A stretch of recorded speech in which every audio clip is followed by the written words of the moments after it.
Presiden Prabowo Subianto menyebut capaian investasi Indonesia telah melampaui ekspektasi sehingga proses pembangunan nasional saat ini berada di jalur yang benar. Pernyataan ini disampaikan Kepala Negara saat memberikan sambutan pada penutupan Kongres Partai Solidaritas Indonesia atau PSI di Surakarta, Jawa Tengah, Minggu malam 20 Juli. Pernyataan Presiden diperkuat dengan catatan Kementerian Investasi dan Hilirisasi bahwa realisasi investasi hingga triwulan pertama 2025 telah mencapai 465,2 triliun rupiah atau 24,4% dari total target investasi tahun 2025. Investasi Indonesia bulan ini sudah mencapai target yang ditetapkan oleh APBN tahun lalu. APBN 2025 kita sudah mencapai target bulan Agustus ini.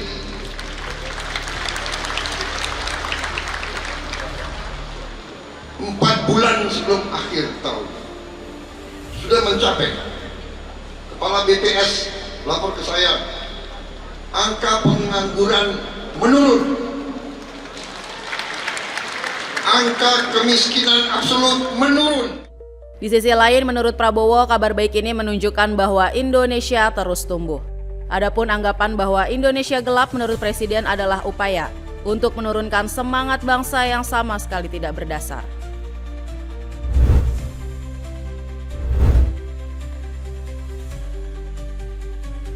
Presiden ke-7 RI Joko Widodo memuji kepiawaian Presiden Prabowo Subianto dalam forum perundingan negosiasi di kancah global. Pujian itu disampaikan Jokowi usai menerima kunjungan Prabowo di kediamannya pada Minggu 20 Juli. Menurut Jokowi, kesepakatan dagang dengan Uni Eropa hingga penurunan kebijakan tarif Presiden Amerika Serikat Donald Trump merupakan hal yang baik untuk negara. Saya kira ini dua hal yang sangat bagus sekali karena yang namanya perundingan Indonesia di EU-SEPA itu sudah berjalan 10 tahun dan sangat alot sekali. Dan beliau dengan kepiawaiannya, dengan pendekatan personalnya, akhirnya kesepakatan itu terjadi dan sudah ditandatangani. Jokowi pun merasa puas atas kinerja pemerintahan yang dipimpin oleh Presiden Prabowo Subianto dan wakilnya Gibran Rakabuming Raka. Dengan approval yang sangat tinggi, Jokowi menilai masyarakat memberikan apresiasi atas kinerja pemerintahan Prabowo Gibran.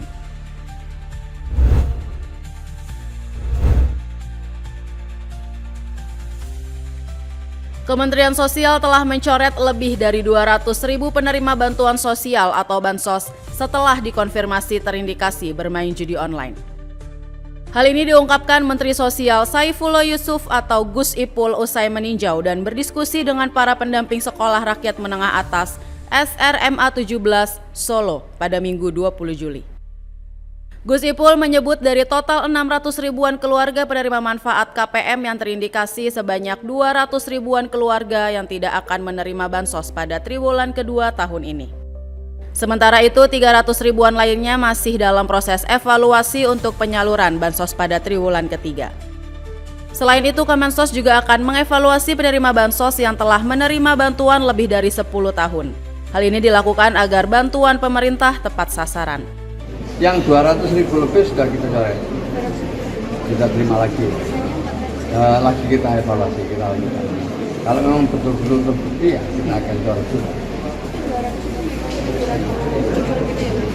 Rekeningnya terjerat dengan terindikasi bermain judi. Yang bicara bukan kami loh ya, yang bicara adalah PPATK. Kemudian kami tindak lanjuti dan kita dalami. Sebelumnya, Pusat Pelaporan dan Analisis Transaksi Keuangan PPATK menemukan lebih dari 571.000 nomor induk kependudukan terdaftar sebagai penerima bansos dan terindikasi bermain judi online sepanjang 2024. Total deposit judi online lebih dari 571.000 penerima bansos selama 2024 mencapai 957 miliar dengan 7,5 juta kali transaksi.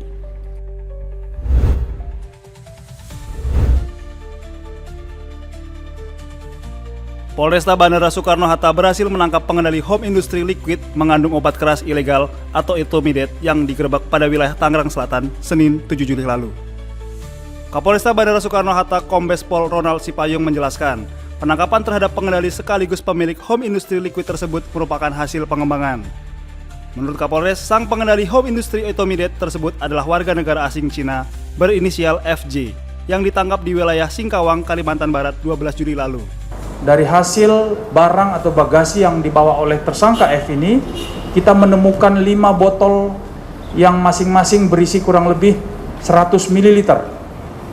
Yang kemudian setelah kita lakukan pemeriksaan, bahwa cairan yang berada dalam botol tersebut adalah zat etomidate, yang kemudian hasil dari keterangan tersangka F ini, bahwa cairan-cairan ini akan disuntikkan atau akan dimasukkan kepada cartridge pots yang kemudian akan didistribusikan. Pengungkapan kasus ini menurut Ronald merupakan hasil kerjasama antara pihak kepolisian Polres Bandara Soekarno-Hatta dengan Bea Cukai Bandara Soekarno-Hatta, yaitu ketika pihak Polresta bersama Bea Cukai mengamankan tersangka HCH dan MSA di Terminal 2 Bandara Soekarno-Hatta. Saat diamankan petugas, tersangka HCH dan MSA didapati tengah membawa 6 botol cairan yang berisi kandungan etomidate dengan berat sekitar 4,5 kg.